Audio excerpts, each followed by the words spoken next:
बाढ़ पीड़ितों की मदद करने के लिए पप्पू यादव अपने साथ काला बैग लेके रुपौली पहुंचते हैं और वहां पहुंचने के बाद अपना काला बैग खोलते हैं और उसमें से 500 का गड्डी निकाल के लोगों में बांटना शुरू करते हैं। हजारों की संख्या में खड़ी भीड़ उनको दुआएं देती है और फिर मालूम पड़ता है कि भाई साहब दिलवाले तो हमने बहुत देखे हैं, लेकिन पप्पू यादव जितना जिगर वाला शायद ही कोई सांसद पूरे भारत में हो। पूरी कहानी जब आपको बताएंगे तो आपको भी पता लग जाएगा कि आखिरकार पप्पू यादव को इनके क्षेत्र में गरीबों का मसीहा क्यों कहा जाता है। लेकिन उससे पहले मेरा परिचय जान लीजिए। मेरा नाम है रजत और आप जनता जंक्शन देख रहे हैं। सब लोग चुनाव के प्रचार प्रसार में व्यस्त हैं, बिजी हैं, लेकिन इधर अगर पप्पू यादव की बात की जाए तो ये लोगों की मदद करने, लोगों को हेल्प करने के लिए जो है एकदम से प्रतिबद्ध है और इस कार्य में बिजी हैं।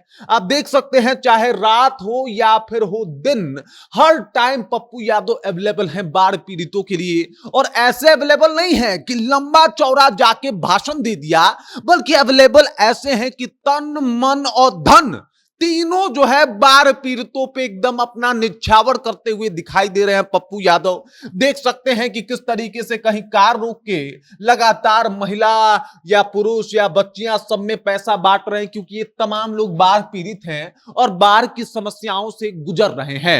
ये तमाम लोगों के लिए काला बैग लेके आए थे।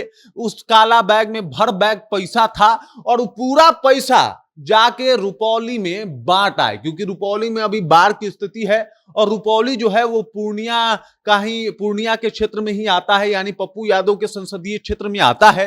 और वो इंसान जो दूसरे के संसदीय क्षेत्र में घुस के मदद करता हो, वो अपना संसदीय क्षेत्र कैसे भूल सकता था। वो काला बैग जिसमें लाखों रुपए थे, पप्पू यादव पहुंचते हैं, कहीं नाव से पहुंच के जाके बांट आते हैं, तो कहीं जाके जो है वो कार से पहुंच के बांटते हैं। कहीं पे आप देख सकते हैं कि किस तरीके से बच्चों में भी पैसे बांट रहे हैं और ये तमाम कोशिश कर रहे हैं कि भाई साहब इन लोगों को कोई समस्या ना हो, कोई दिक्कत ना हो। और सिर्फ पैसा ही नहीं बांटते बल्कि राहत सामग्री भी बांटते हैं। जैसे आपने देखा होगा, राहत सामग्री में जो आटा होता है, चावल होता है, दाल होता है, आलू होता है, मसाले होते हैं, तेल होते हैं, तमाम पैकेट जो है वो भी जाके इन्होंने बांटा। और साथ ही साथ ये आश्वासन भी दिया कि आप लोग किसी बात के लिए जो है वो चिंतित मत होइएगा, मैं आपके मदद करने के लिए हमेशा तत्पर हूं और खड़ा हूं।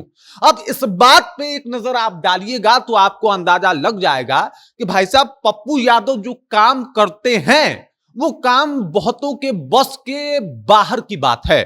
हालांकि सांसद तो हमारे यहां बहुत सारे हैं, लेकिन जो काम पप्पू यादव करते हैं वो काम सिर्फ पप्पू यादव ही कर सकते हैं, दूसरा कोई नहीं कर सकता। और पप्पू यादव का ये इस तरीके से लोगों में पैसा बांटना, इस तरीके से लोगों की मदद करना, यही बात इनको गरीबों का मसीहा बनाता है। इसी वजह से लोग इनके ऊपर भरोसा भी जताते हैं और इसी वजह से तमाम कोशिश के बाद भी पप्पू यादव पूर्णिया से जीत जाते हैं, क्योंकि पूर्णिया के लिए या फिर गरीबों के लिए, उन तमाम जो है पिछड़े लोगों के लिए हमेशा पप्पू यादव खड़े रहते हैं। और इसी का एक उदाहरण आप यहां पे देख सकते हैं कि किस तरह से काला बैग लेके जाते हैं, सिर्फ बैग ही वापस आता है, उसमें का सारा पैसा, एक एक पाई जो है इन बाढ़ पीड़ितों में बांट देते हैं पप्पू यादव। बाकी इस खबर, इस जानकारी को लेके और पप्पू यादव के दरिया दिली को लेके आप क्या सोचते हैं, आपके जहन में क्या कुछ चल रहा है, कमेंट कीजिए, अपना विचार हम तक पहुंचा दीजिए। बाकी आप देख रहे हैं जनता जंक्शन और मेरा नाम रजत है।